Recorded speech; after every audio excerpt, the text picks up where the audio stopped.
Well, we love this life on the road, and one of the things we've missed is the beach, but we found some sand. Yes, we certainly did here at Wentworth at the Perry Sandhills.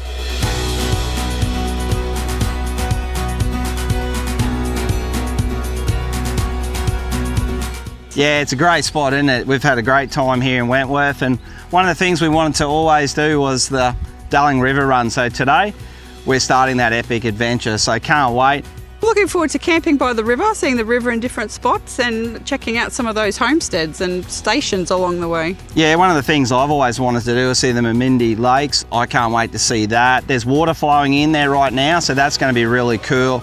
I know the Darling River is running, so again, that's really nice. I really want to see that. The other thing too, haven't been able to do this for a little while, have a fire pit, cook up some good stuff on that. Can't wait to do that. We're going to get in the van, head on our way, and put the cruiser we've just washed her up again since our last trip, so we're going to get it dirty again.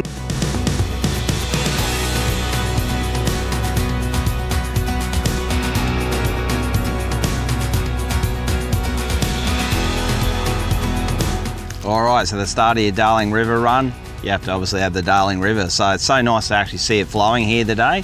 It's amazing spot. When you come to Pooncarie, that's such a great spot to start. Interestingly, this is where Bourke and Wills had camped in this area, so lots of things. And this river, back in its day, this was actually the wharf, so they would have been dropping heaps of produce, wool and all sorts of things. It's really hard to understand when you're here how busy this place would have been. Like now it's so peaceful, quiet. So what we're going to do, this basically gives you the opportunity to run down the Darling, but there's cool things around it in the area. So one of the things we're going to do is go to Lake Mungo, and that's something I've always wanted to see, and it's really cool to be able to have the opportunity. About 80 to 100 k's off the road, go in there, National Park, you can stay there. We've booked in to stay tonight, and we're going to show you some really cool scenes. So it'd be really nice to see that on sunset. So today we've got the opportunity to do that. But I encourage you on your trip, have a look around. There's so many things that go off of the Darling River Run. It's not just about the river. I mean, that's the focal point, but there's so many things around it and the communities, and beautiful little cafe here as well. So drop in there and say good day to those guys. But I look forward to showcasing the Darling River Run for you and your family.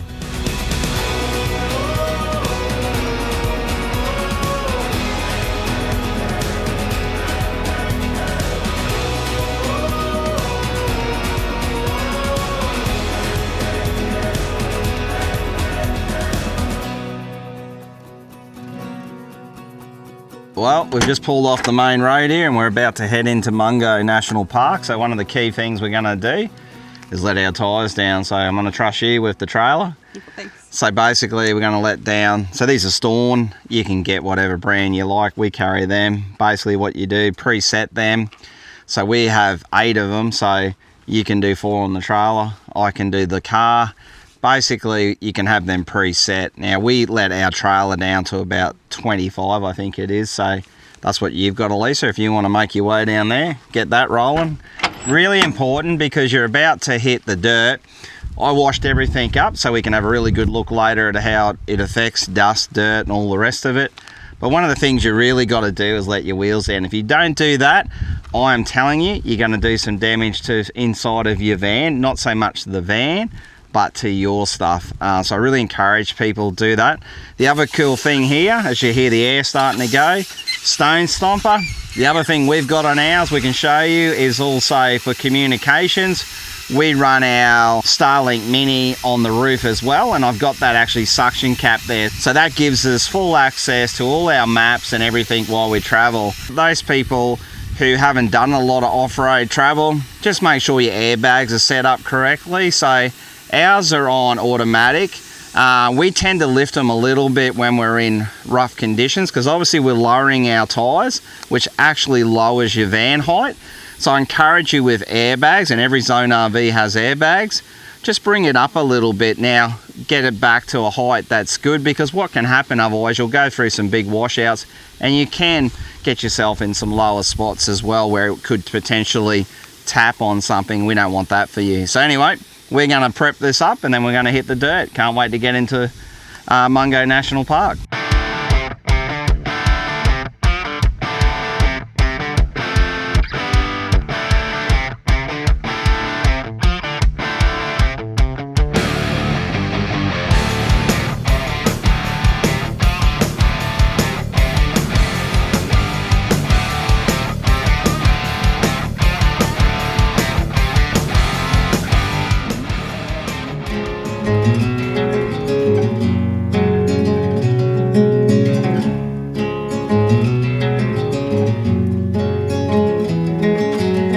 Alright, so one of the beautiful things about being out at Lake Mungo is coming and checking out everything that's here and available for you to see. And one of the nice things that we've also seen is just the beauty of, you know, you're in a pretty desolate place, but back in the day, way back, obviously inland sea. Well, lakes, yeah, it's a series of lakes that were obviously full of water a long time ago, but now just dust bowls. Yeah, but beautiful heritage here, you know, a lot of history of Mungo man, Mungo woman. So you can learn a lot. We spent some time yesterday up at the visitor centre. They've got some really cool stuff to go through and artefacts, hey? Yeah. But actually going up to Lake Mungo Lookout. The Red Top Lookout was quite nice, where you get to see the actual formations in the dunes, which was nice. Incredible, isn't it? You can tell like it's been there for a long time. Like that's just a really nice feature. Where they settled here, there's a really nice homestead to come and see in the ruins. And like always, what do we find? It's only the chimney that remains. Always, just incredible, isn't it? But obviously they made those really well.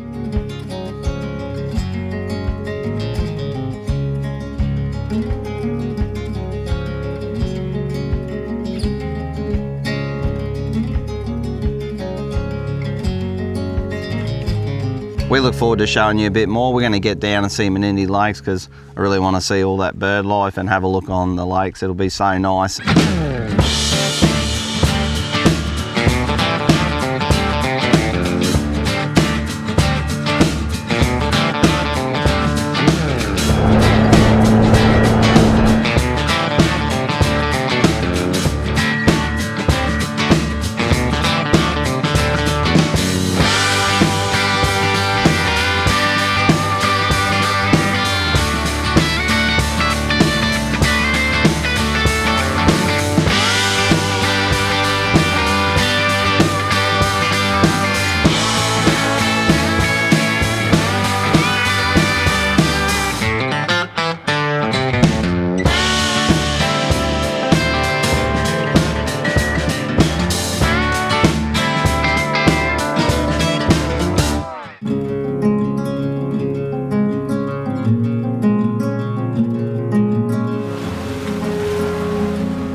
Alright, so we just got here to the Manindi Lakes, and I can tell you, after a lot of dust and a bit of red stuff, really nice to be here on a nice little beach looking at the water. So you can actually hear the waves rolling in.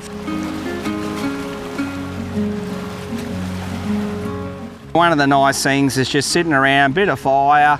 We've obviously set it up this way, the wind's blowing that way. We could have done it all on the van, but it's just really nice to get out and have a fire. Nothing too big and crazy. This sort of style of cooking is so simple. With these baskets and thing, you got 3 heights. You can do heaps of different things, sausages, fish, you can do your meats. It's just easy, you can hang things. But no, I really like that product, and the best thing about it is very, very light.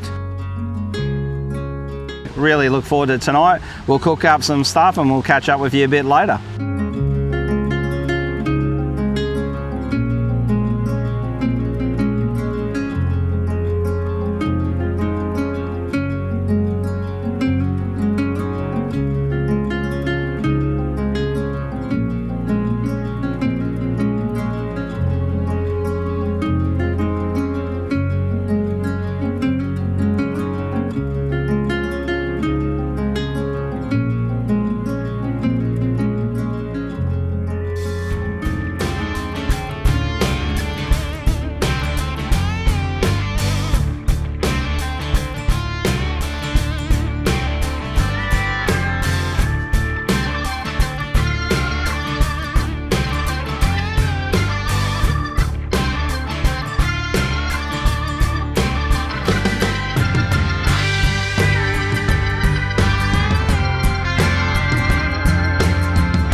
Alright, so last night we were on the lake at Menindee. tonight we're here on the Darling River near Tilpa. So it's been such a great adventure so far. People have been really good on the road. No one's driving like maniacs. We've sat on about 80 to 85 Ks, sometimes a bit slower, but it's just been a really nice trip. What's really unique about here is so quiet, so peaceful. River's flowing really nicely. All that rainfall that happened in Queensland's coming down and flowing through. But it'll be really nice tonight and really peaceful. We're going to go past Tilpa tomorrow and then on to the next towns. There's Louth. And there's so much. There's just really little cool spots all the way along the Darling River run. It's heaps of fun and I'm really enjoying it, and Elisa and I can't wait to get back and do it again.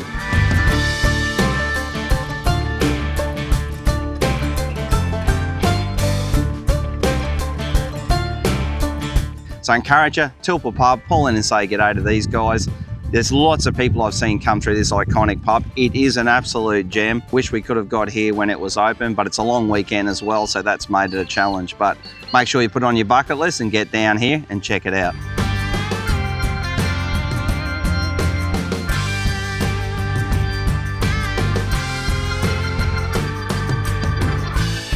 Now, one of the great things I encourage you and your family to do is go to Dunlop Station. So we had a really good time there. Incredible story about a guy who came out, created an empire basically, unbelievable. And you can just think back to the times back in the days when the pioneering spirit was just on fire, and those guys, 1 million acres. So that's just ridiculous to even think about. But you have a look around that station and see the house that he built. When you look at the wool shed, when you have a look at the store they built, and they had 500 staff. So the riverboats would come along there, the paddle steamers, and blow the horns, unload stock there. But then you go out and do the tour, and Kim does a great job, really explains it very well, and you actually get to feel and touch and walk through the house and see how it would have been back in the day. So that was really cool. Got back in the cars, drove down to Shindy Inn. That was really cool, had a beer there, so we got our pub stop in. But we had a really nice stop then at Rose Isle. That was unbelievable. We had a beautiful time there last night, right on the river, another fire night, and a time to cook up. So Elisa did up a really nice damper with an Easter special, so a bit of chocolate in there, so that was really nice. And we just had a good time around the fire, the peacefulness of that place. But being on the river, watching it flow, it's so cool. And today we obviously head on to Bourke. So we've only got about 40 Ks of dirt left. It's really nice. Can't wait to get in and show you a bit more.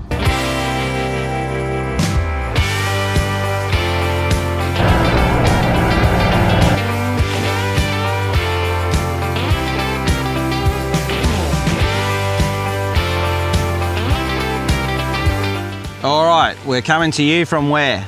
We're coming from the historic Barwon Bridge here in Brewarrina. Yeah, and absolutely river flowing, full bore through here. It's crazy amount of water going past, hey? Sure is, it's definitely in flow. So good, hey, in that Bourke Information Centre we just went through. How good is it? Yeah, and the attached exhibition centre as well. It's just pay your ticket entry price and you... $25? Yeah, 25 an adult. Worth doing, absolutely worth doing. So much information, very well put together, easy to read and stroll through.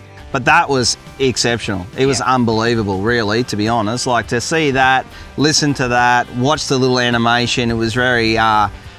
confronting, challenging, but also encouraging, and I really enjoyed that. I love all that stuff, so I just encourage everybody, take some time, put this on your bucket list. We say this word all the time, iconic trips. This is definitely an Aussie iconic trip, so I encourage you to get out there, and I'd hope one day you'd do it in a zone of your very own.